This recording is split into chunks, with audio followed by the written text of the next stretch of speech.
Good evening. We'll call this meeting to order for the City of Walker Planning Commission for February 7.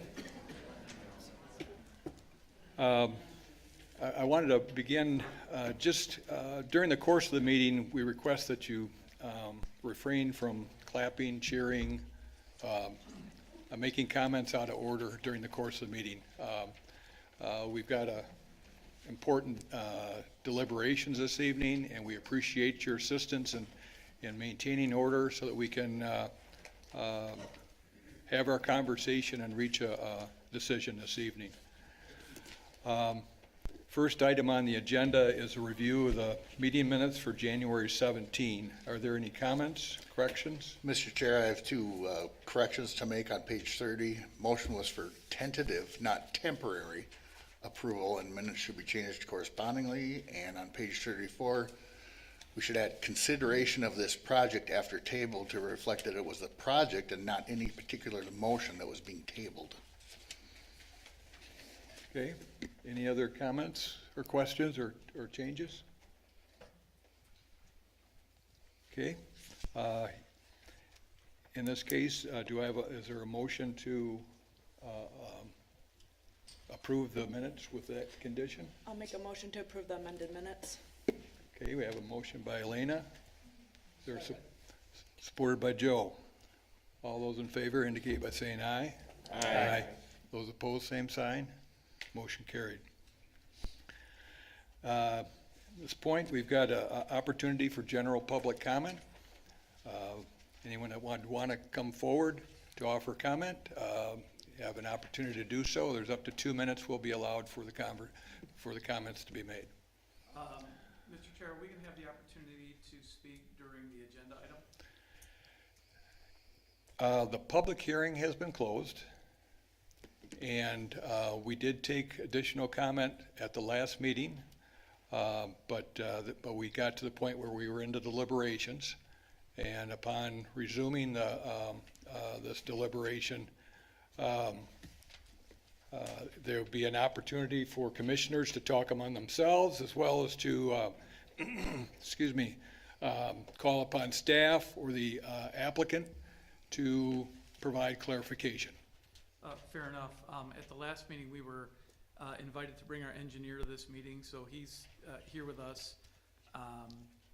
And we appreciate that. I think that's probably one of the examples where I believe there's a commissioner or two that has questions that would relate to the civil engineering, and having him present is appreciated.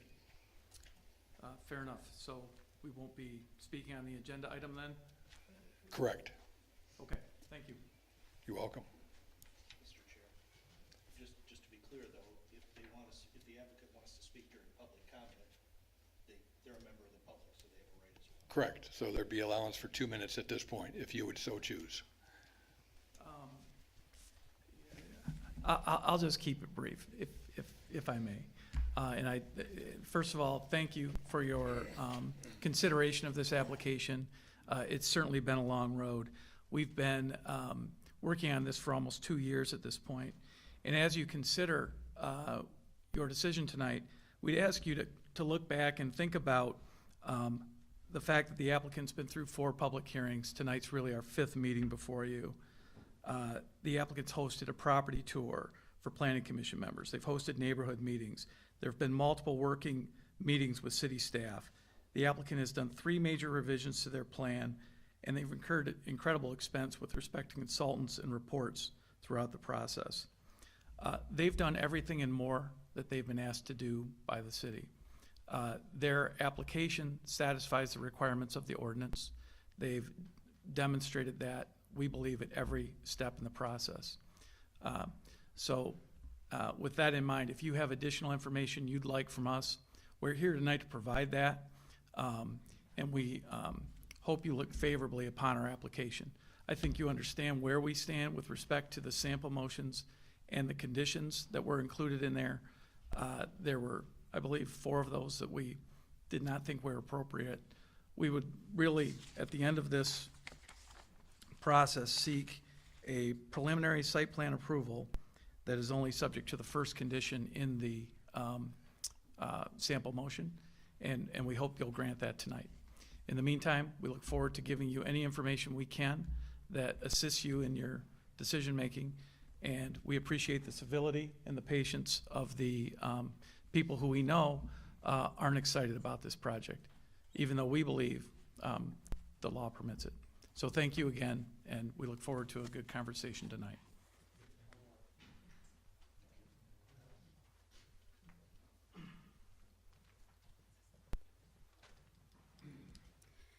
Just wanted to highlight some things that stood out to me that were from the last meeting.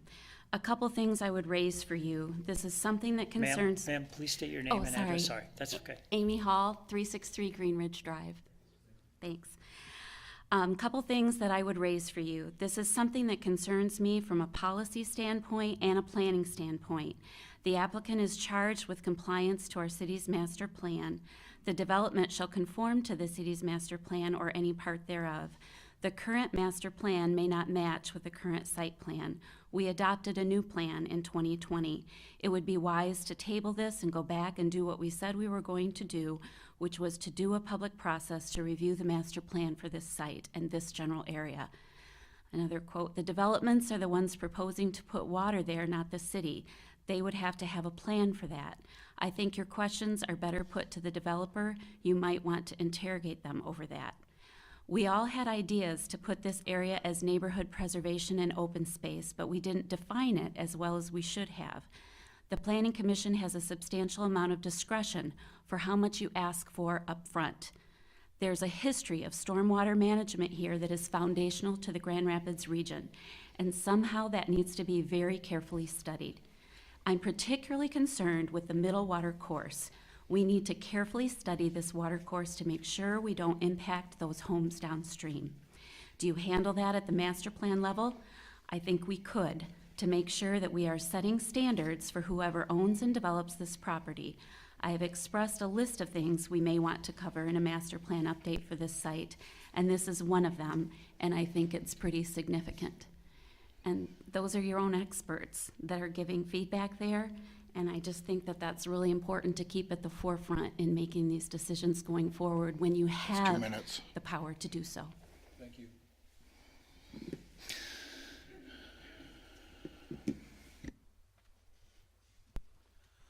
Good evening. My name is Barry Nobles. I live at 3669 Timber Creek Court in the Timber Creek Condominium Associations. I just wanted to say, first of all, thank you for whatever role you played in having Kent County work to secure the bank of the stream, at least part way down. They did a wonderful job, in my opinion. Now, I live in a place where I happen to see 3 bends and the rocks that are in there for those bends. So this is just anecdotal information for your consideration. We had a lot of snow, and we had a fairly slow melt. That water level in that slow melt came up to about 3/4 of the current rocks that are there, held at grade. But I wonder what another 160 odd units would do to the work and the money that's been expended to do the work. I wonder what it would do to the rocks that are already there. My guess is that it'll all be undercut, and if there's another great amount of water in a short time, all the work that's been done will be undone at a great expense. So your engineer probably can see all that better than I can, but in watching it over the last 4 or 5 days, I can tell you that what is done is great, but it won't sustain another great 15 acres of water coming down. So thank you.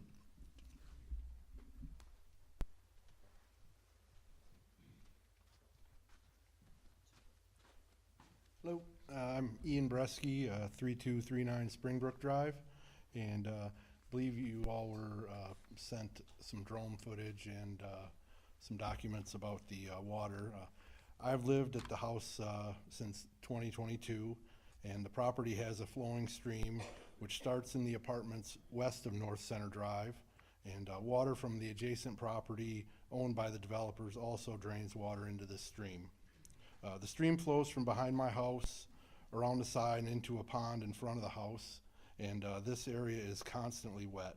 And the pond in front of my house sends excess water under Springbrook Drive into a continuing stream across Springbrook all the way down to West River. And the PASP under consideration has the water overflow from planned detention pond being dumped into the stream above my house. And this will add water into the stream along Lower Springbrook Drive. The water ends up in the York Creek east of West River Drive. With just a light rain, the stream expands dramatically on both sides of Springbrook, and the erosion this causes continues to grow. Trees along the bank of the stream are being undercut as the stream widened, and I don't see that getting any better in changing the detention pond to avoid the current issue that's 2 neighbors up from me by diverting it to the stream now. I think that's just gonna make things worse. So this PASP should be denied because water issues are just too much to take a risk on. Thank you.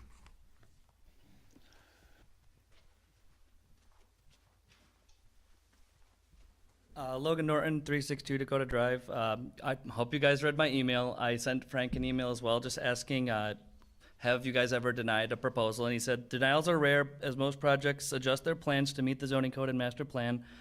And my question is, where are the adjustments? They did make a big change in December. We also believe that that was to get around the moratorium.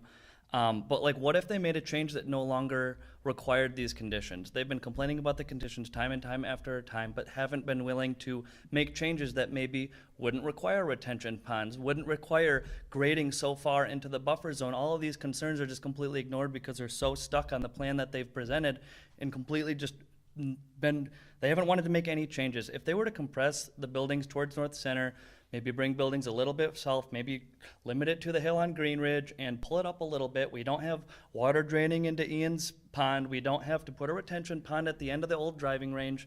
And then we're really just not having to worry about it. But instead of doing something about the conditions to either complete them or make them no longer necessary, they've just said, no, we're not gonna fulfill the conditions. We're just gonna stick with our plan, and that's their choice. So what I'm saying is, adjustments are usually made to meet master plan and zoning. Like, let's make those adjustments. If you guys pass this right now and it gets to the FASP section, you can't make those adjustments. If the well study comes back and says this is gonna destroy every well, worst case scenario, we can't go and pluck buildings out. That's not legal. The ordinances don't allow it. So this is the time, whether that's a table or denial. Obviously, I'd like a denial. But there's a lot of revision that can be done with this plan that would make it something that the neighborhood could be happy with. And really, it shows me everything when they had their developer meeting with the neighborhood the day after they submitted all their documentation to you. And I think that should show you everything that you need to know about their opinion of the neighborhood's opinions. Thank you very much. Thank you.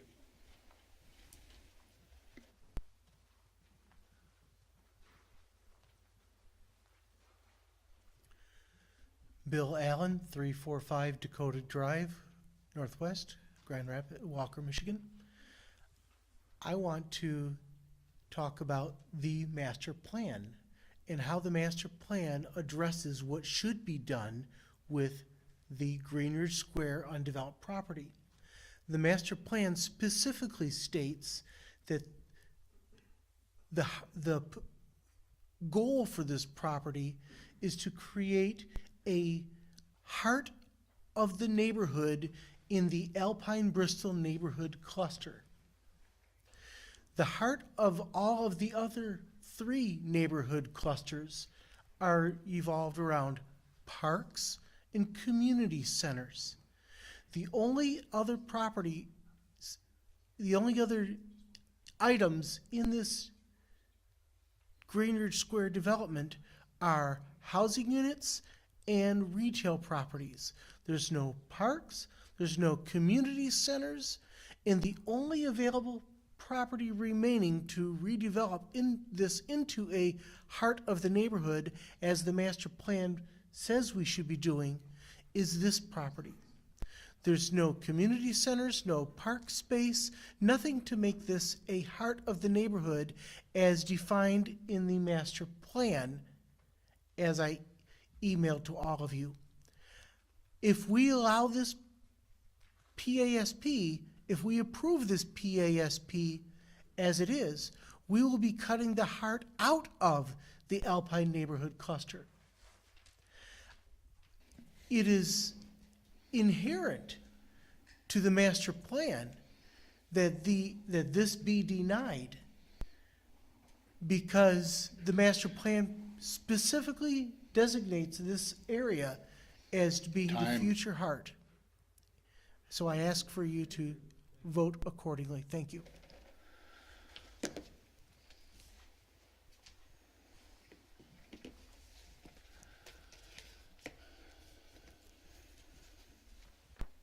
My name is Christine Longcore. I live at 377 Dakota Drive Northwest. And I would like to revisit the June 21, 22 meeting to refresh some memories, and I know there are some new commissioners here. Residents from Greenridge, Kingsbury Gage, Timber Creek Condos, and Megan Court all offered concerns about this proposed development. We get that the developer owns the property and has the zoning to build this project. But many of our concerns raised can be summarized as that we don't believe the land is actually buildable without irreversible damage to the environment and the community. So the Planning Commission issued a list of 10 items the developer must do before the project could get approved to prove the project won't destroy our neighborhood. We're going on almost 2 years since the developer was given those directives, and they still have not completed many of them.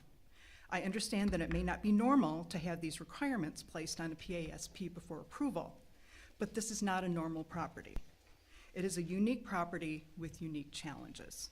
For example, it is not far-fetched to suggest that this proposed development will exacerbate existing drainage issues in our area that could flood out many of our homes, since it happened not far from us on 4 Mile after the York Creek apartments were built.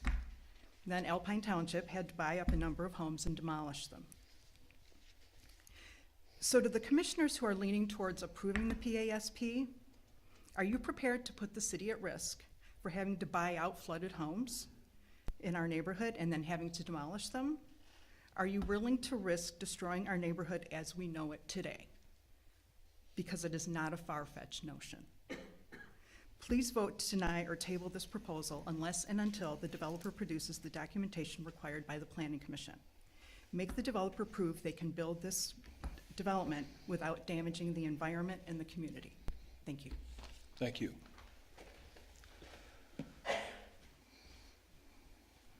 Good evening. My name is Steve Tietzma. I'm the civil engineer on the project with Progressive AE. I just want to make a statement and clear up a few misconceptions. There's a few things being said that are not quite accurate entirely, and I do want to point out that there have been drastic changes to the plan, and we have reduced a lot of impervious area and moved buildings out of the buffer, and all those are huge benefits to improving the stormwater on the site. In addition, we've worked closely with the city engineer and the Drain Commission's office to follow their guidelines and their standards to make sure that this is an acceptable development and to protect those downstream property owners. That's really what they are in their places to do, and that's our job as well. I also want to point out that the approval, today we're looking for the approval of the preliminary area site plan. And that doesn't mean there are no other opportunities. There is an opportunity at the final area site plan review to address things in addition. This isn't your last crack at it. I'm happy to answer any of your questions you might have. Certainly appreciate the time tonight. Thank you. Thank you.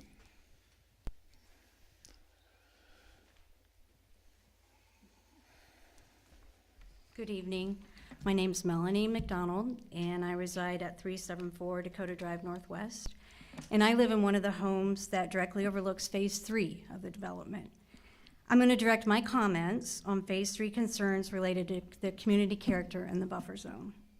Since homes bordering Phase 3 are situated well above the development, community character is a major concern to us. Our elevated position makes any transition or visual, light, or noise barrier between our homes and the development extremely challenging, if not impossible. I'm also concerned about the 150-foot buffer zone that is not actually 150 foot of protected open space, as called out in McKenna's master plan report and identified on the approved Greenridge Square PUD. Within this buffer zone are also the dry detention basins that may never be dry. The Phase 3 or North Basin is located 40 feet from our house in a River Ridge apartment building. This potentially exposes both of us to unsafe and nuisance conditions. The applicant has more than once referred to their effort to move the south end basin away from the neighbors, but what about the north end detention basin? The 40 feet proximity of this basin to our home, as well as apartments, necessitates further evaluation.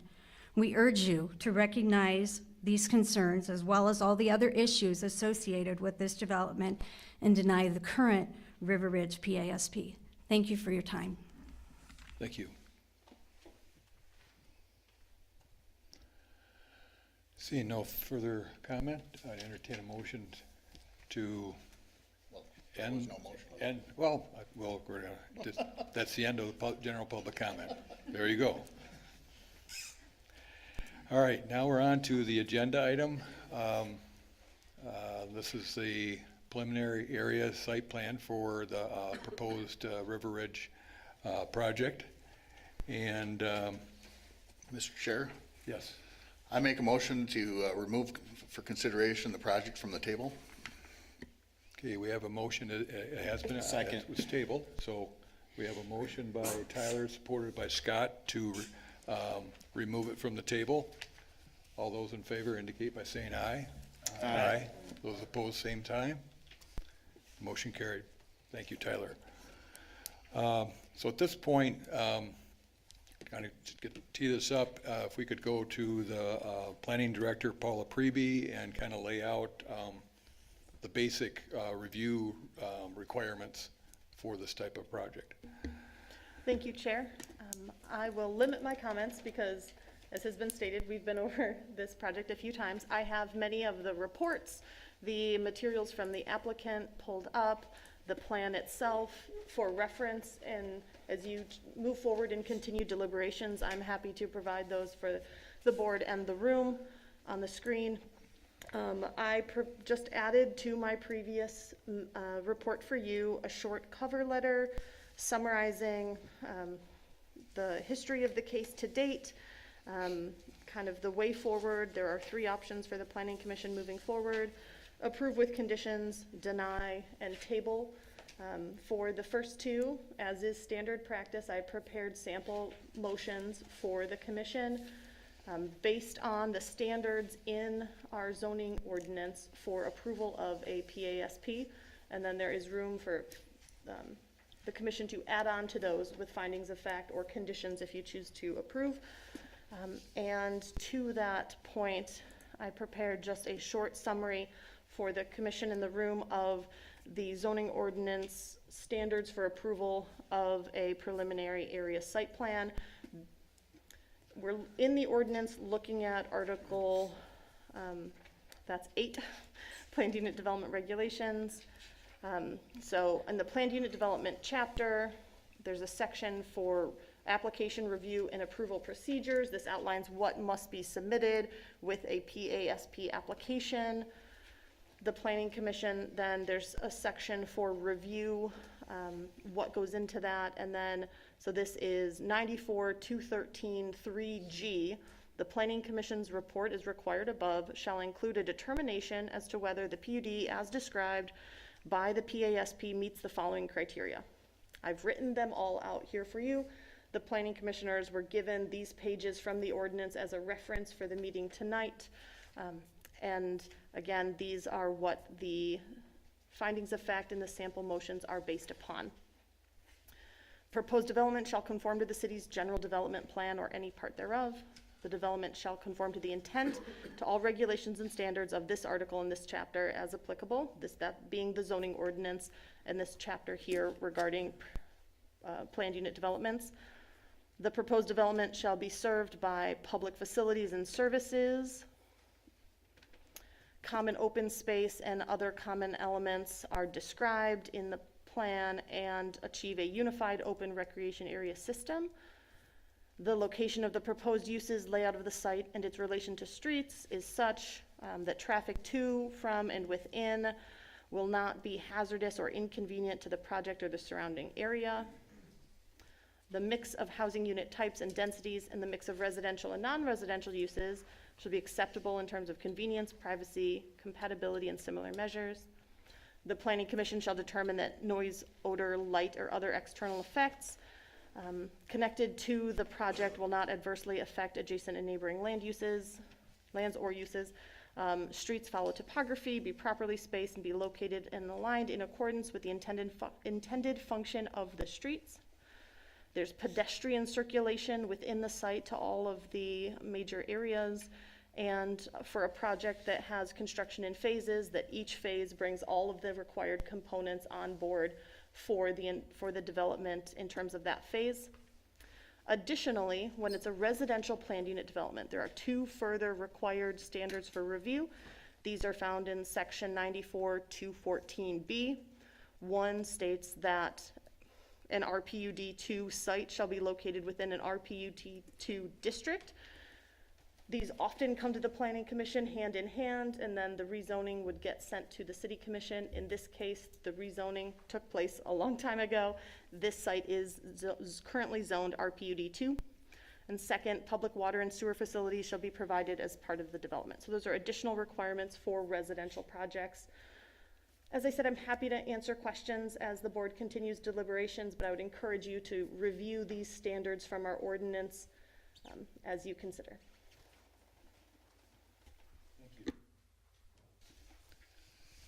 Any questions for Paula at this point? Okay, thank you.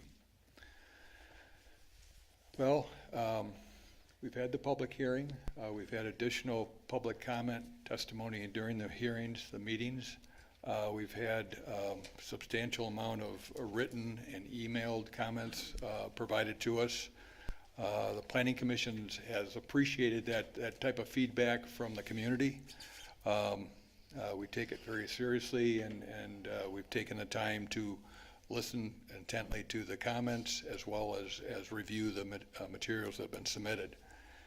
So tonight is an opportunity to make for the deliberations on the question at hand concerning this project, whether to approve with conditions, to deny, or to table action on this project. And at this point, I'll open up the floor.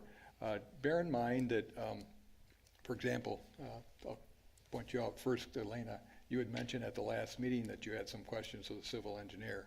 So it's at this point in time that not only we talk amongst ourselves, but we can go to our resources to get further clarification on any questions that we may have. So, anyone want to step forward first and comment? I would just want to tag on to the engineer's comments. Water is an issue. It's an issue today. Without this development, and I know development can actually improve the system. I know every neighbor, they're trying to say, this is an issue and it's not getting fixed, and I think we need to let the experts make the determination. We need to have a water study, but we can't do that until we give a preliminary. So that's kind of where I'm standing. It's like, I know water is an issue. I have water issues in my own house, so I understand that. I appreciate that. And if my property was up here, I'd be down there saying the same thing. So I really like to have the experts make the determination. And if they can improve the system today, I mean, that'll be better for all of you, rather than just keep living the way it is and put a park in there and you still got all the water running through your basements and so on. So that's kind of my comments on that. Again, let the experts, be the experts. As far as some comments made about, parks and making this, the neighborhood, there's a park across the street behind Marshall's. There's a park back there. There's a park on 3 Mile. These are all within like a couple miles of this. So I don't think we really need to have another park behind all these, the Target and so on. My opinion only. We did change, or the developer did change the system. Originally, there was going to be traffic, connecting Greenridge, coming back through your neighborhood. getting out of that area instead of going out to Alpine. That's been changed, so there's really no detriment to your traffic flows. So that should be a positive. As we know, we discussed this, we said this has been on the books for 20 years. When the golf course closed down, they did the first section, and now this is the last section. Economies have made it so that it's taken this long. So this has been on the books to do this, and I think it fits.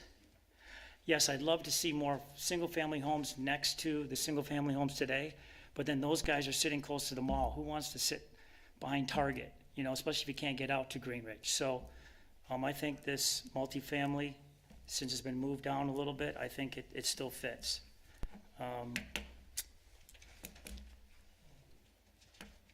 And, yeah, those are my comments for now. Thank you. Thanks, Pat.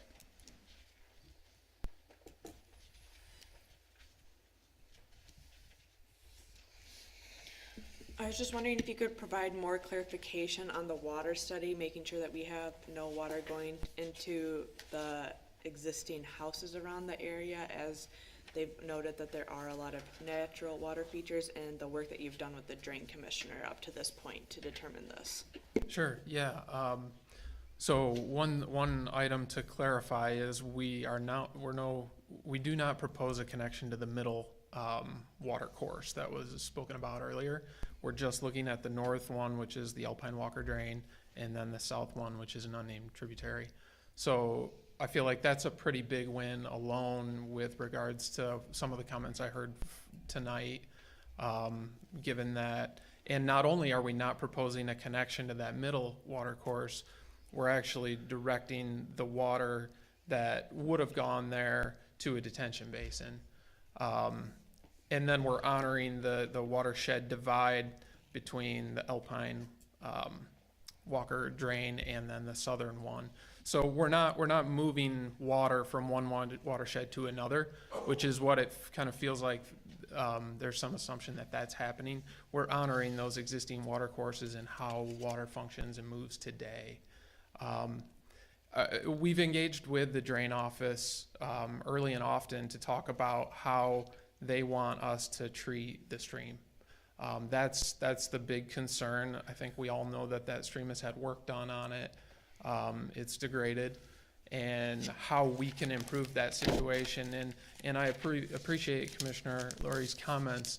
And I would add to it that the applicant is willing to take it a step further and provide a larger basin on the north end to provide regional detention, which would further help that degraded stream. So we've worked very closely with the drain office as well as the city engineer. We use the Lower Grand River Organizational Watersheds design guidelines. It's our goal as engineers to try to mimic the natural hydrology as much as possible. We look for opportunities to put green infrastructure in. We're looking to improve water quality and channel protection and flood control. And those are all a part of the ordinance in addition to it's the right thing to do. And we're fully on board with that and committed to it. So I guess at this point in the design effort through preliminary, we have validated that we can do what is required by us by ordinance on our property and meet those guidelines. So I don't know, I kind of rambled a little bit in there. I don't know if that directly addressed your question. Yeah, that makes sense. And then regarding that unnamed tributary to the south, do you plan that you would have to do work on that further going south to maintain the water based on the water from the detention going that way? No, there's no plan to do any downstream improvements on that. The detention basin, as most everybody knows, is put in place to help meter that release rate into it. So up to the 100-year event, we're actually releasing significantly less rate of water into that water course, which I would think would go a long ways toward helping that downstream conveyance. Did the Kent County Drain Commission have anything to say about that south water course? No, they don't, because that's So, not under their jurisdiction. what is that south water course rated to handle? I guess, can you rephrase the question? Yeah, cubic feet per second, Is it wet all year? Is it a named course? Is it a creek, a river? No, it's not named. It shows up as a blue line on a map, and that's about the extent of it. I can tell you right now that watercourse has 23 CFS headed to it from our property. With our development, we would put 33 CFS into it without any detention. By adding in detention, we reduce that down to 2 CFS. Because what's we it need the handling right now? 0.13. I couldn't tell you what the amount of flow. We don't monitor. Will your stream. additional flow change it? Change it how? The course, the banks, the No. level, No. it won't? Are No, you saying no, it not- won't? It's my opinion that the discharge from the detention basin will not change that water course. Are you adding water to what's already there? There's water there. And Water is draining there from our site. How much? So right now, there's 23 CFS that go to that south drain from our site. If we developed it, there would be 33 CFS that get into that drain from our site. Since we're providing detention in between our development and the water course, it goes all the way down to 2 CFS. Now, there's existing flow that's coming from the west that will remain as is. We're not stopping whatever is going into that water course today. So you're saying what you're dumping in there will not change the water course whatsoever? I'm saying the impact from our development will not have an impact on that. The reduction in the flow rate from our development is somewhat insignificant. That doesn't quite make sense, but okay. I mean, let's talk about it. I guess I don't know. I can't stand here and I can give you numbers. What is it you would hope to? You're putting water into the thing. Right Which now is it's draining there natural. now. Right now it's natural. You're gonna change a lot of things. What remains natural and what doesn't? So right now, water is draining completely from our site into that water How course. is that determined? By topography. When it rains on our site, that water gets into that water course. And you know We're how not much, changing that. you know how much that is? Yeah. None of that's Yeah, infiltrated along the way or anything. Yeah, no, it runs over vegetation. Okay. Thank you. Yeah. Got a question? Quick. Yeah. Hi. At the last meeting, I think it's Ms. Schultz. Is it? Yeah. Yep. Okay. She talked about, there's been maybe requests from the commission for additional studies, and we wouldn't want to spend, the applicant wouldn't want to spend, I think she said 30 grand to do an additional study because the project kept moving, right? Right. So I feel like we're getting closer to maybe where the project could be. What would be gained then, but theoretically, if that study were to occur, what information would that study provide? I get, what study are you referring to? She mentioned doing like a $30,000 study. I don't know if that's an Okay. accurate number or not, but that's what she used.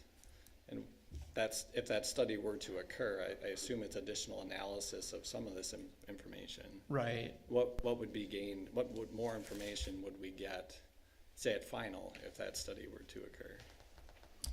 I'm not entirely sure what study it would involve, but essentially what's happening is we're drilling down into more and more detail. So as we develop, certain things kick in. Geotechnical is a great example of, we want to do more geotechnical work to ensure that the soils will support a house. The client at this point doesn't want to spend that money if he doesn't have a project. Right. So there's a number of different studies that would occur after a preliminary area site plan happens, just to help with the design and help drill down into detail. So I don't know if that helps with, I don't know exactly which study she was referring to. It'd be $30,000, but. I'm just thinking of the, trying to get clarity on some of these water flow issues. Sure. Is that something that theoretically could be gained from that, or is that, just trying to understand what sort of advanced studies that could occur would help inform, say, at final. Yeah, and Steve Yeah. wasn't here at the meeting. I I'm think sorry. I understand your question as well, and I think I recall where Suzanne was coming from when she made that statement. I think what she was emphasizing was it was important to know where the buildings would be, where the roads would be, you know, where things would be, which are established in the preliminary plan, so that then they could proceed to do the analysis that would be undertaken in connection with the final plan, which is kind of referred to by Steve, where they do a little more geotech, where they do a little more engineering. So I think her concern was, or her point was, if we were going to table this, right, the preliminary approval, so that they could do those studies before they get the preliminary approval, well, then they might do the study, and then someone might say, well, we would rather see the buildings move here or there. Right. So I think that's what she was getting at, if that helps. That helps, thank you. That was my perception. Thank you. So I think when I just listened to the other commissioners, you know, customarily, some of this may just end up at final, or it's part of the final process or towards the final process. And given the sensitivity of the project, I think it's a question of, does any of this belong in the preliminary, or do we just do it all in the final?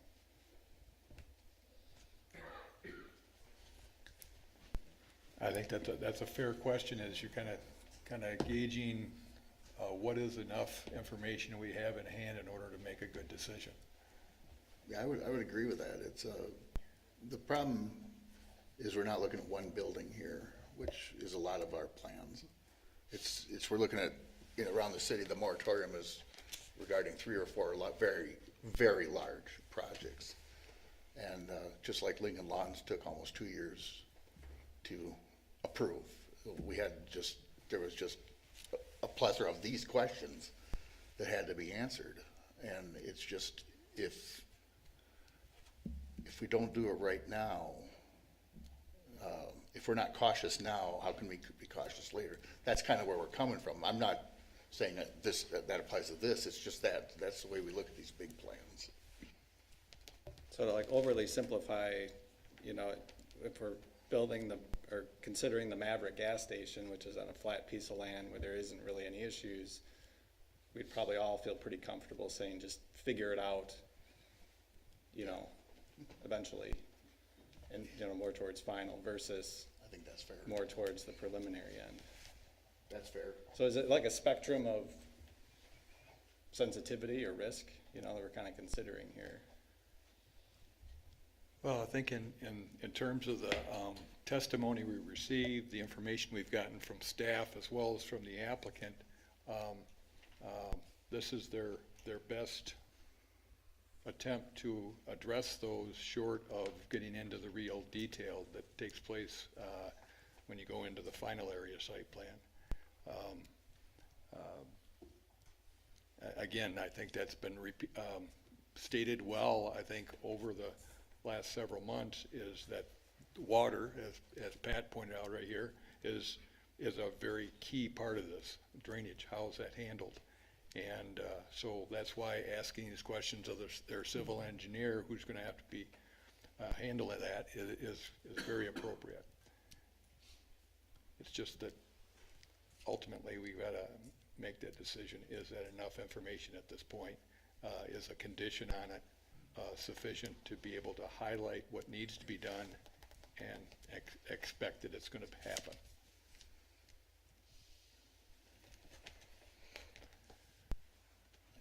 Tyler? One of the issues that's come up quite often is the master plan, of course. And I would ask that if you're going to make a motion and under the findings of fact you find positive that the project conforms to the city's master plan, I would ask, how does this current plan conform when we have multiple questions regarding it conforming, along with a professional opinion requested by the planning commission that it does not conform to the master plan?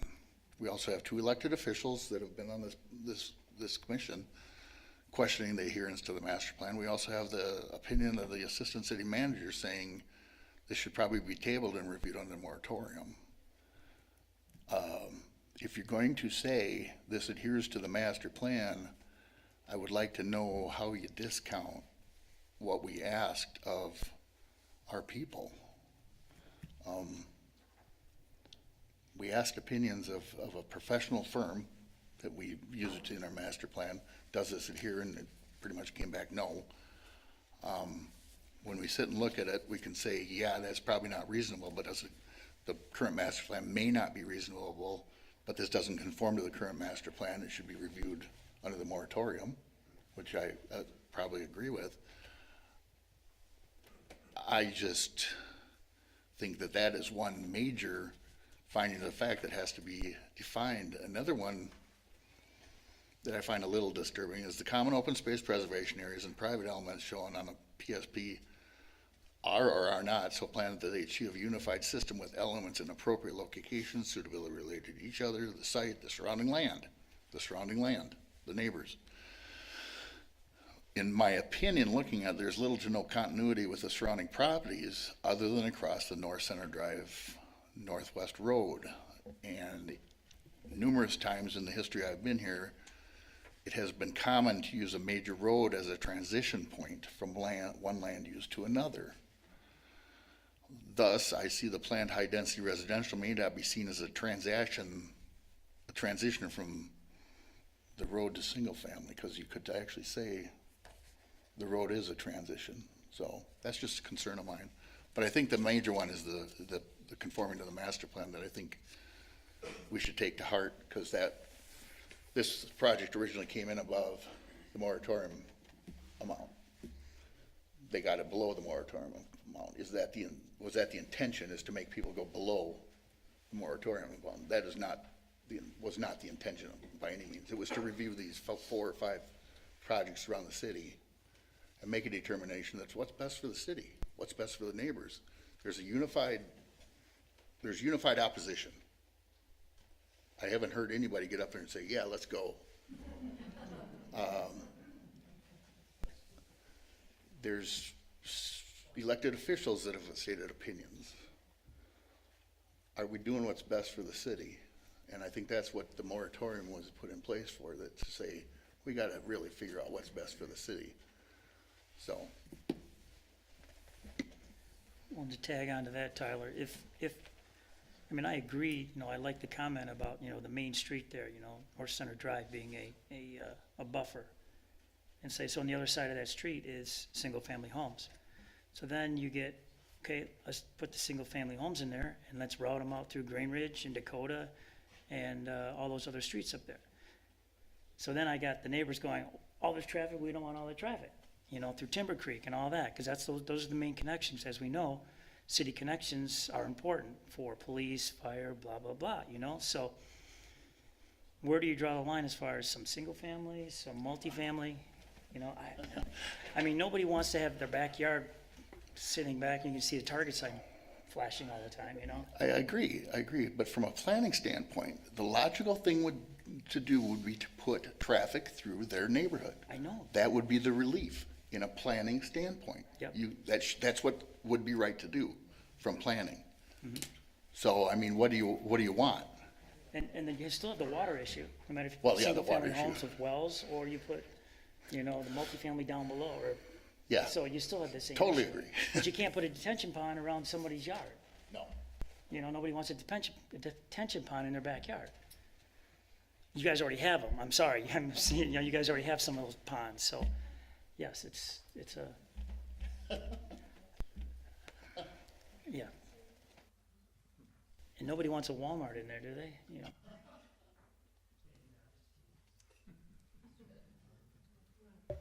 While we're on the findings of fact there, talked about the master plan. Paula, can you pull up that slide 94-213-3G?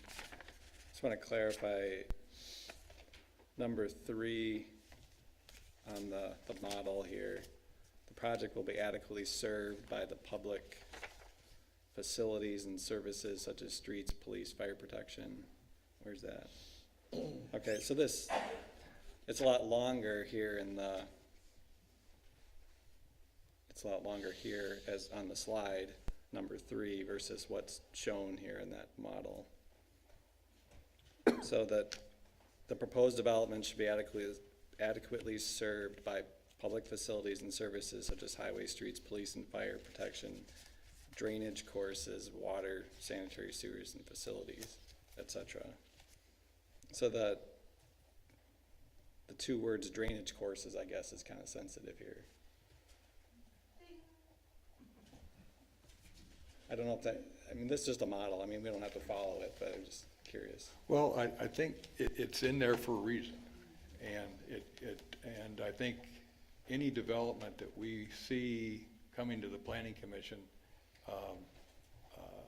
drainage is probably the number one. And Sure. city engineer Scott Connors would probably be able to confirm that's something that comes forward on any project.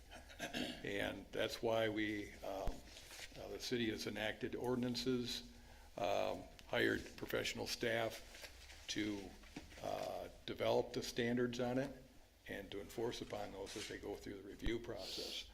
And so you have the civil engineer for the developer make the proposal. You ask for feedback from the city engineer as far as are we on the right track? Can it be handled? And if I could, Scott, what has been, at least at the preliminary area site plans stage, what is your determination at this point? Well, I think some of you have alluded to it, but we have a very aggressive stormwater ordinance that covers these kinds of things. And from our perspective, we have to use that as a guide because those are the rules. But I think the Planning Commission can take that a step farther when looking into, hey, we're concerned about this southern waterway, and I think you've done that. You've asked for some additional information. You could ask for a study. The developer hasn't really provided any kind of a study, but I think there was talk about it, and so here we are. It's time to make a decision based off your request and what they've provided. And when you mentioned the study, I think the intent behind the study would it be provide additional perspective on what the issues may be, and Yeah, and I hate to even use the word study myself because I think it's just a little bit more of analysis on the information.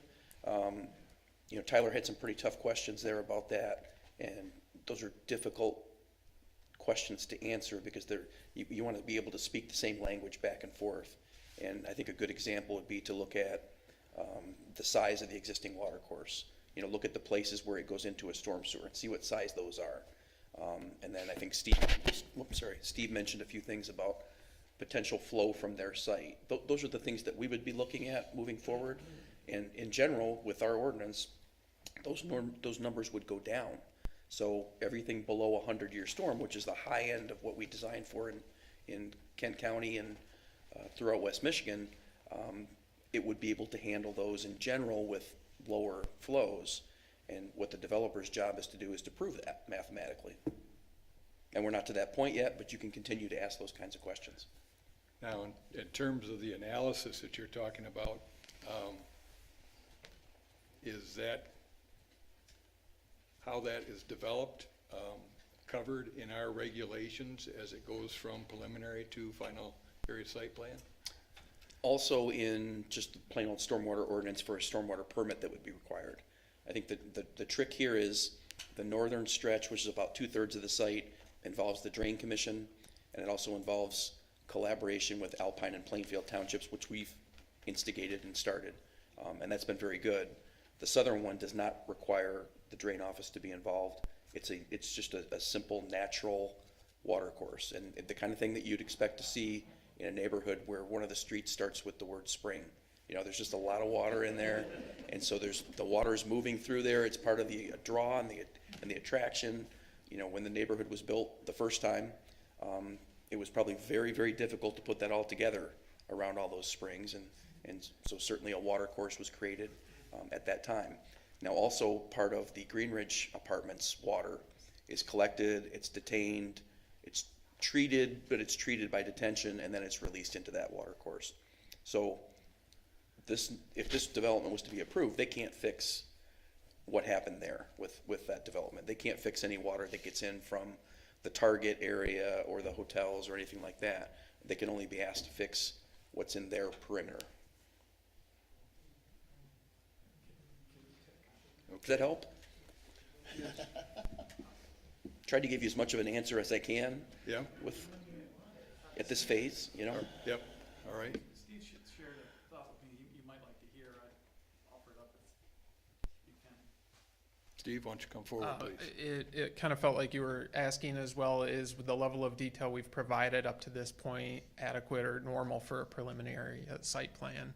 And I guess I'd be curious to know if Scott agrees or not with that we've provided that level of detail that. Questions from you folks, but I don't want to be interrogated by the developer again. Sorry, that's not my intent, I guess. Well, I think you mentioned one of your conclusions is that the development will actually lessen.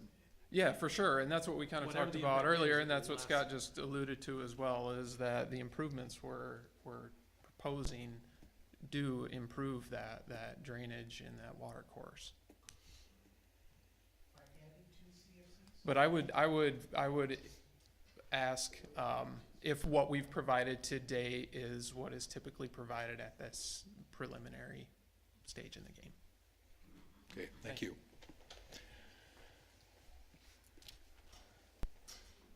Commissioners, any other thoughts, comments?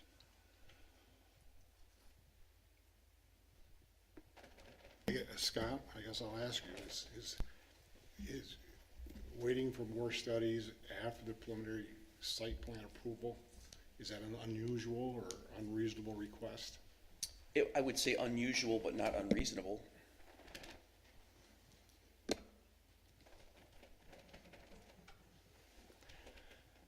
Well, I'll jump in here. In terms of, again, we're talking about meeting the requirements of the PUD, conformance with the master plan.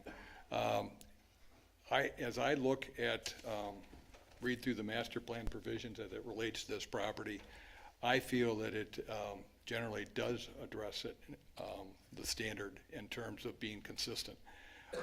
I think that the densities involved with this particular project, the transition through the site, as you look at the multifamily development that's on the west side of the North Center Drive, the type of development that they're proposing here, especially as it compares to the plan that was approved 30-some years ago, is much better. It provides better transition, I feel, in terms of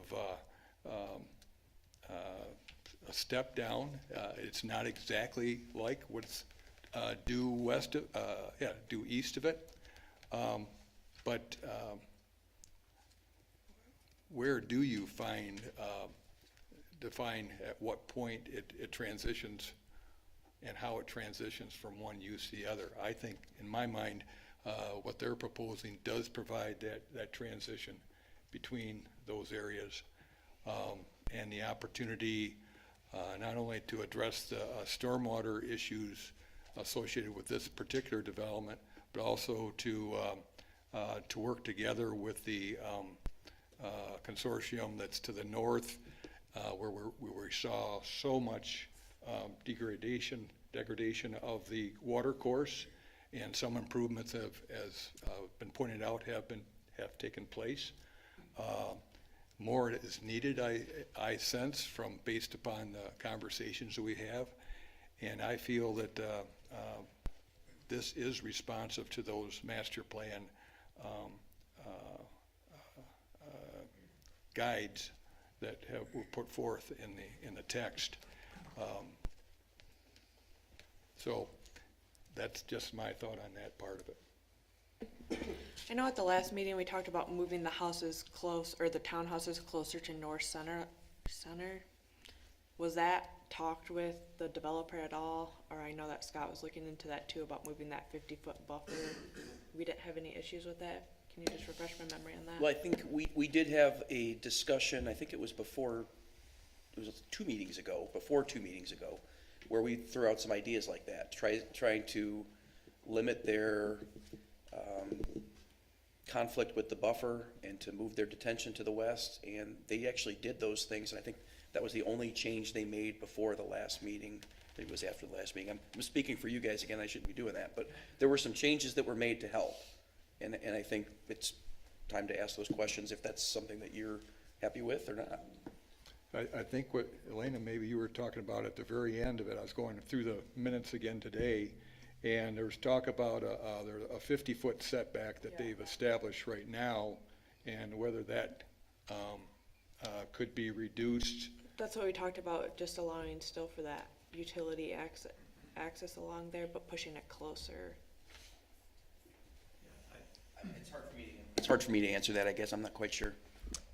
Yeah, thank you for the question. You know, as I recall from the meeting, Suzanne Schultz was open to that idea, I think, of moving the structures closer to, I believe it's North Central Road.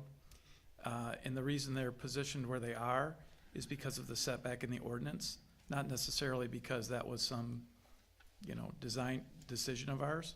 So if the planning commission prefers to have them, you know, move a little closer, you know, if engineering permits and it doesn't impact utility lines or whatever might be in that setback area, I think our team would be open to that, certainly.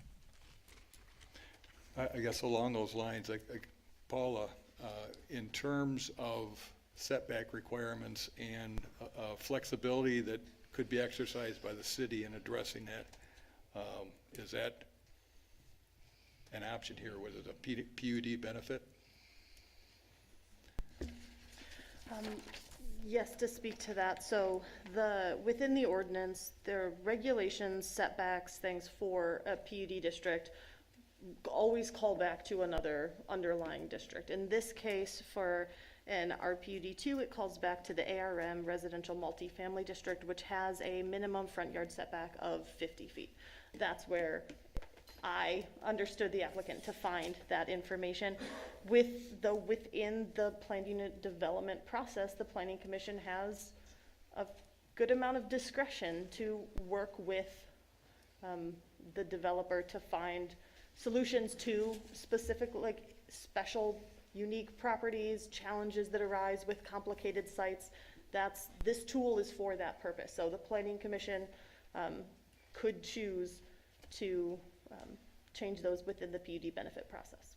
Okay, now, and something I think that Scott said at the last meeting, when that was brought up, was that you have to bear in mind that making that adjustment there may have some ripple effects, perhaps on road width, for example, through that area. Well, and that was one of the suggestions the developer made. They said, well, we'll just make this a whole lot better if we can just narrow up the roads. And it was more of a urban Grand Rapids kind of grid. And, you know, we're not at Grand Rapids. So I think you'd find at our site plan review committee with all the industry experts across the board, there would be a big no to that. You know, the cross sections that they have now are already what we consider to be minimum. And we've already, you know, required some things to make sure that an Amazon truck can turn around. The garbage truck can turn around. You know, the folks that have a seasonal boat or a camper or something, you can't have a situation where those people just get stuck. You know, you've got to provide adequate, safe access. And if somebody's having the family over for Thanksgiving, that doesn't mean that you can block an ambulance from getting to the next 10 or 15 homes. And that's just not something you're going to find much staff support for. Scott, I know that we have the sidewalk gap list that we have. Would this go onto that list because they only have sidewalks on the one side of the road, or would we still not do that? Because I know that that's... Oh, yeah. within the development, you mean? Yeah. If you want it on both sides, you should ask now, Okay. because in a private development, it would be extremely rare to spend public money to go build. I just know that that's something that we try to do on all of our public streets, is just to have it on both sides. So historically, the Planning Commission has looked for compromises within private developments like condominiums or apartments. You can change that at any time, and you can go back to saying, we have a complete streets philosophy, we want it on both sides, and absolutely fair game. Thank you. Paula, can you bring up the description of the master plan on this section? The description of the graphic? Well, no, the graphic is the green hashed, but there's a description for it, and I can't quite recall, and I didn't print it off.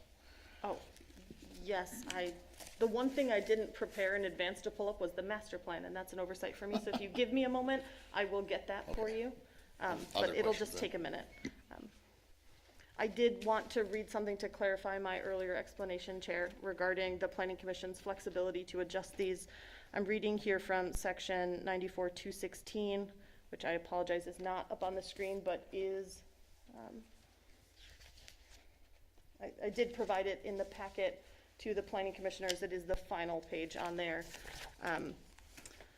Reading here, this is 94-216B. The area, height, bulk, and placement requirements as determined by the Planning Commission pursuant to the section shall not be less than the minimum standards contained in the table, the 50 feet that I mentioned earlier, except as provided in section 94-214C, and unless the applicant demonstrates and the Planning Commission determines that a better or more appropriate design can be achieved by not applying the minimum standards contained in this section, and that adherence to those standards is not required to ensure the health, safety, welfare of the inhabitants or users of the development or adjoining property. So the Planning Commission could determine that it does not negatively impact the health, safety, and welfare of the site or neighbors to reduce that front yard setback in favor of preserving other portions of the site. That's what it says here in the ordinance. So the concept of having flexibility is there, but it comes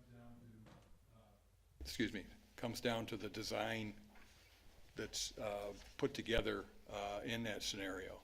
So if there's a desire to have them look at that in terms of in preparing a final area site plan, that could be accomplished, at least in theory.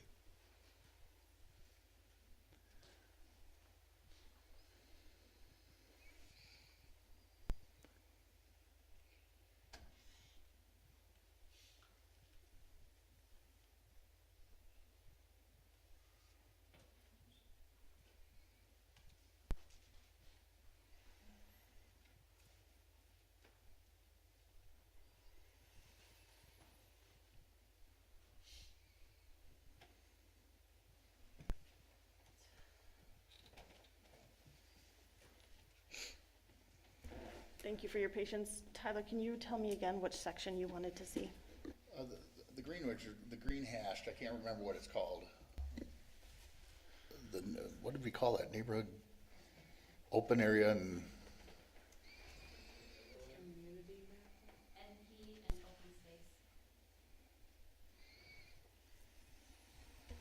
preserved open space overlay and the community.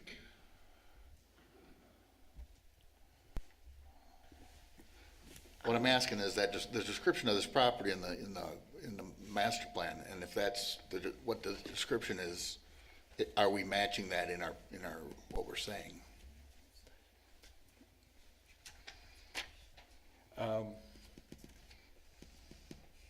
It's under neighborhood preservation and preserved open space overlay. Okay, bear in mind, this is the master plan we're looking at. We're not looking at a zoning map.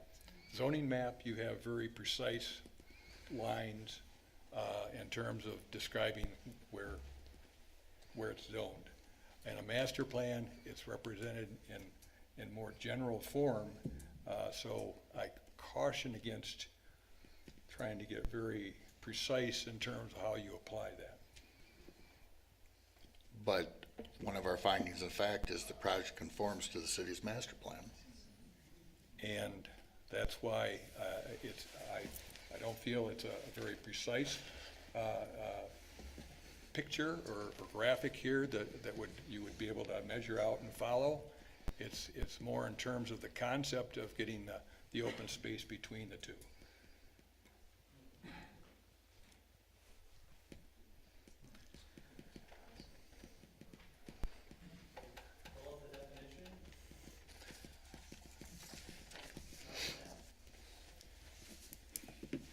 Okay, commissioners, I guess we can, any continued discussion? Joe, any perspectives you want to offer? Just a couple observations. I'm amazed the guy that sits on my right, how much he knows. He talks about backing into trailers and getting around his driveway, stuff I never dreamed about him. And how long you been here? Too long. Too long, yeah. And the water, I think, has been kicked around, and I'm hearing that we're maybe gonna be on top of that. That's what I'm reading. I said a couple weeks ago that I thought this was a project that both sides concede a little bit and probably get built, and I sort of feel that way now. I appreciate the audience. They've come here. They've been very nice. I don't blame them for complaining. It's a special place, and I think we've addressed that as such. Okay, thank you. Mark? I guess I'll address 2 points. The master plan, I agree with you, Terry, that I believe it meets the master plan, density, zoning, green space, and the transition using townhomes as opposed to putting up large apartments. I mean, I think it does a nice, it does transition well. The water, as we talked about, it's not an unusual request or unreasonable request to go and say that we'll approve the preliminary site plan and then get a comprehensive water plan. So based on those 2 things, that's where I'm at. Pat? Well, along those lines, so speaking for the people out there, so let's say we grant the preliminary, they do a water study, and the water study comes back and says, well, what is our next steps on that? I'm sure they're thinking that, like, okay, the developer's saying they could do it, the water study says you can't do it. What's our next steps on that particular part of it? As far as, does the project die? Does it continue on and try to do improvements? That's kind of something. I think whoa is a very good, whoa, stop, whoa, that was a very good appropriate term. Whoa, Nelly, yeah. So that's kind of like the thought process is, so, and I'm sure everybody's thinking that. I mean, they're thinking they can't do it, and if the water study comes back and says they can't, then what? So what is our ramification on that? I mean, the project then gets put on hold? Can't get a permit. Okay, Jeff, So- City Attorney Jeff Sluggett. If the commission were to adopt a conditional approval similar to that which was discussed at the last meeting, one of those conditions was that the stormwater issue needed to be addressed to the planning commission's satisfaction before this moved forward to FASP. Okay. So, I mean, now, obviously, there are standards of reasonableness, most of which are gonna be the ordinances that Scott alluded to earlier. Right. But until those are met, to the planning commission and engineer's satisfaction, it doesn't move forward. Okay, thanks. All set. Okay. Tyler? Well, everybody knows where I stand on the master plan. Couple things that bug me. When you ask an applicant to do something, they don't do it. We generally frown on that. There's a few things. An overall stormwater impact study was requested twice, 6/122 and 2/132, with a condition of tabling. Private well analysis should be coordinated with Kent County Health Department, 6/1 and 2/1, 6/122 and 2/1, condition of tabling, which was unanimous by us. Wetland survey updates, 6/1 and 2/1 of 2023, condition of tabling, which was unanimous. The applicant must contact the Michigan Department of Natural Resources to have them conduct a species analysis, was unanimous, 6/1 and 2/1. A current topical survey must be provided. A new plan must be completed showing an existing forest cover of an aerial image overlaying the updated survey. Large diameter trees over 12 inch to be determined must be called on the sheet, 6/122 and 2/123, condition of tabling, and everybody voted for it. So are we willing to give that up, that we required them twice unanimously, and now we're just saying that goes away? So that's my opinion. Tyler just stole my thunder exactly about the fact that we asked for these items on 2 different occasions, going back as far as 20 months ago, regarding the private well analysis, wetland delineation, making contact with DNR regarding a species analysis. The applicant has affirmed to staff that they intend to move forward with what they provided so far, and that's their right. But until that's been provided, I can't even approve a preliminary at this point.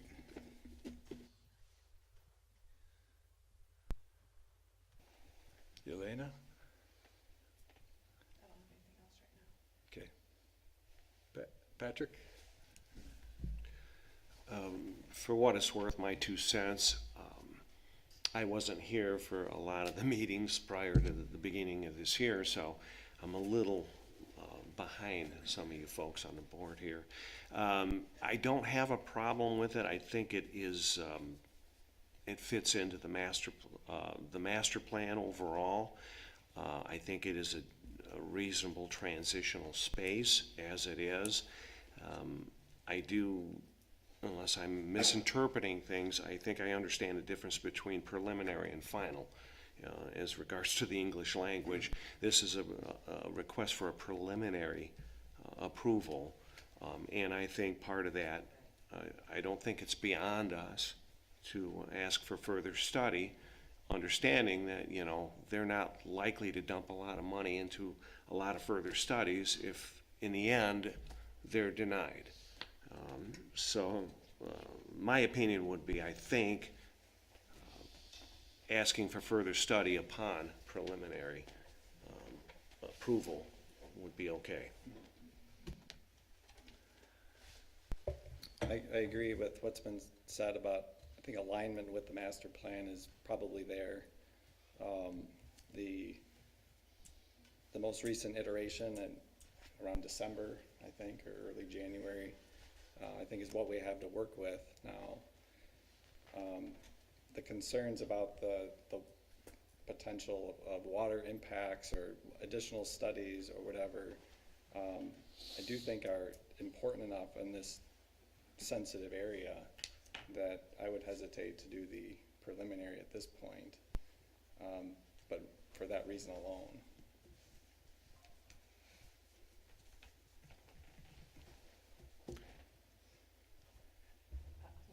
Okay.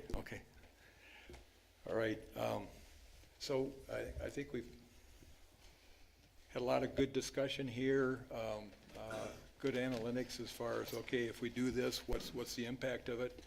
And hopefully it gives you, us all a little better idea on how to address this. Are we at a point where anyone's willing to offer a motion to get the next step in the process going?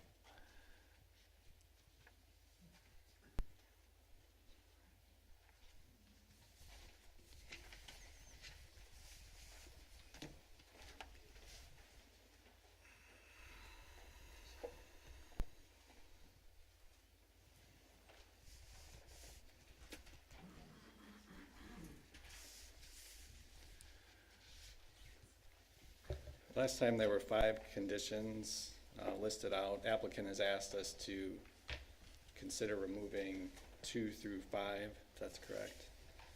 Do we want to go through any of these, or is there enough discussion already on any of these?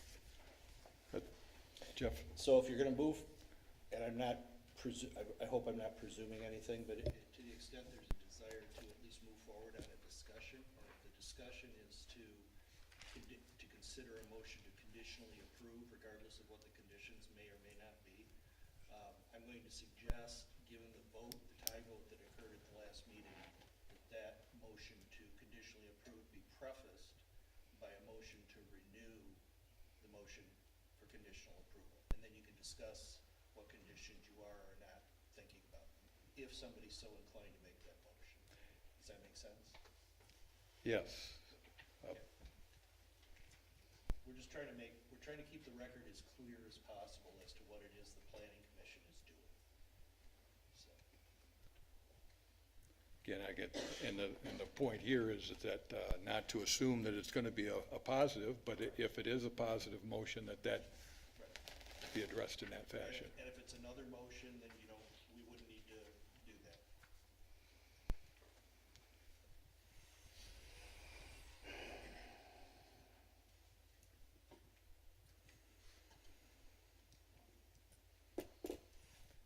I would like to make a motion for case number 23-028, the PSAP review for the River Ridge Townhomes. I'd like to make a motion to deny based on the applicant's provided material. I move to deny the preliminary site area plan for the River Ridge Townhomes for a new residential development featuring a total of 162 units and 24 4-unit buildings and 11 6-unit buildings with public water and sanitary sewer services at 330, 350, and 720 Greenridge Drive. And based on the following, that the project does not conform with the master plan.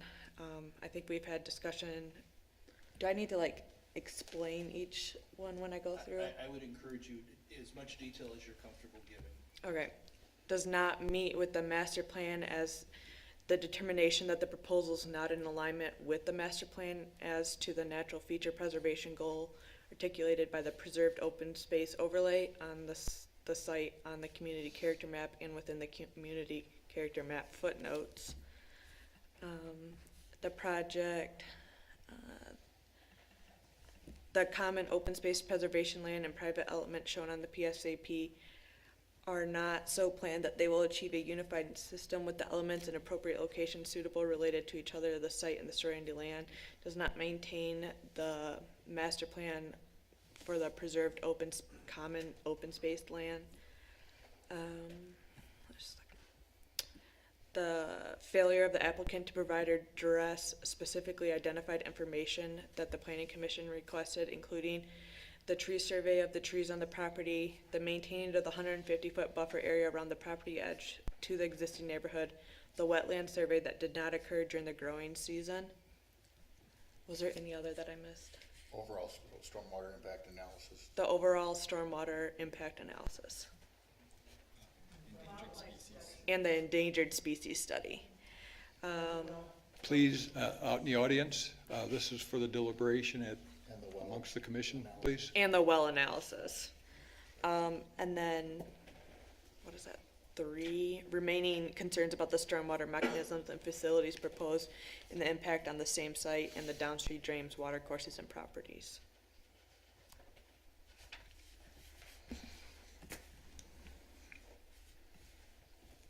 Okay, I'll support. okay. I'm sorry for interjecting. Sorry. Just so we're clear on the record, and the basis for those determinations is presumably the entire record that's been presented to the Planning Commission. Yes. Thank you. The complete record before the Planning Commission. I still support with that amendment. Okay. Okay, we have a motion on the floor and with support to deny the application at hand for the preliminary area site plan as detailed in Elena's listing. And with the notation, it was additional notation. Chair, I request that we do a voice vote for this, please. Voice vote, okay. Are there any questions at this point on the motion? Okay. There being none, Paula, will you do this voice vote, please? Yes, and I hope this is appropriate. I've done this everywhere I've ever worked. When a motion is made to deny, I clarify for the board a positive, an affirmation at your voice vote is a vote to deny the project. A vote against the motion is a vote to not deny the project at this time. It's complicated, so I just always attempt to clarify. That being said, Taylor. I support it a little bit, but I'll say yes, and I'll go along with the majority on this, yes. Davy. Against. Lori. Against. Corfidge. Yes. Funky. Affirm, yes. Huizinga Chase. Yes. Nolan. Against. Winkleman. Yes. That's a vote of 6-3 in favor of the motion as, I am so sorry, Chair. Went around the room to come back to the chair.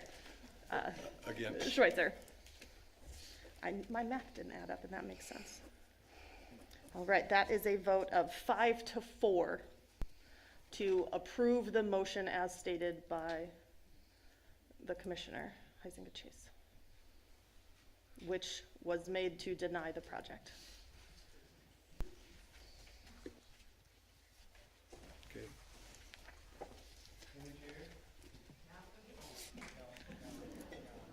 No. Okay. All right, we have action has been taken on the request at hand. And we appreciate everyone coming out, providing their input on it. Applicant for making their application, go through the deliberations. We're done with this part of the meeting. I think we'll take a brief recess to allow for the audience to leave so that we can complete the end of the agenda.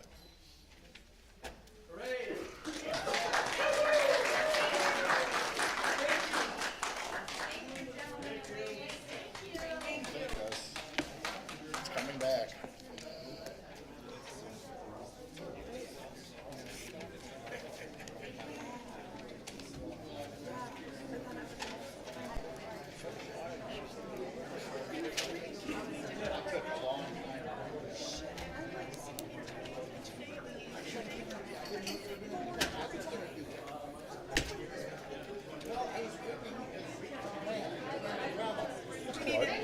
Please exit as quickly as you can, please, because we still have to do business.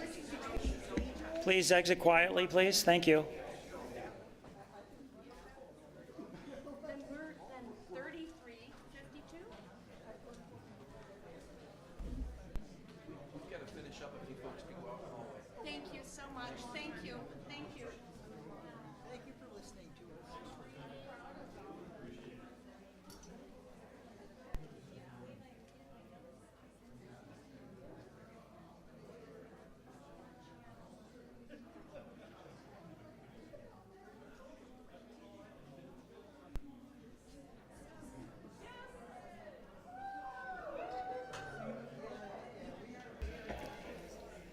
What's next?